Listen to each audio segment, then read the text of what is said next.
ఈశ్వరుడు ఆపద కల్పించాలి అనుకుంటే ఆపగలిగిన వాడు లేడు. ఈశ్వరుడు ఆపద నుంచి రక్షించాలి అనుకుంటే ఆయనని కాదని ఆపదని నిలబెట్టగలిగిన వాడు లేడు.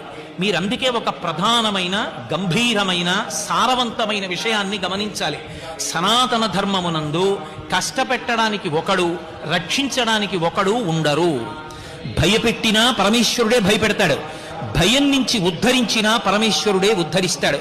అందుకే విష్ణు సహస్రనామ స్తోత్రంలో భయకృత్ భయనాశన, ఎవడు భయపెడతాడో వాడే భయాన్ని పోగొడతాడు.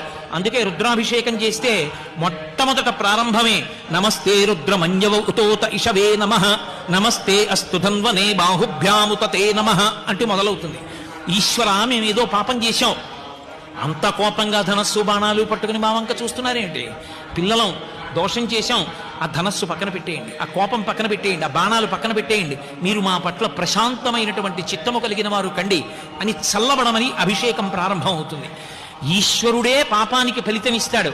ఆ ఈశ్వరుడే త్రికరణ శుద్ధిగా ఆయన యొక్క ఈశ్వరత్వమును అంగీకరించి ప్రార్థన చేస్తే కష్టము నుండి పైకెత్తుతాడు. ఆయన కష్టము నుంచి పైకెత్తుతానన్న తర్వాత కూడా కష్టపెట్టగలిగిన వాడికి లోకమునందు ఉంటాడు.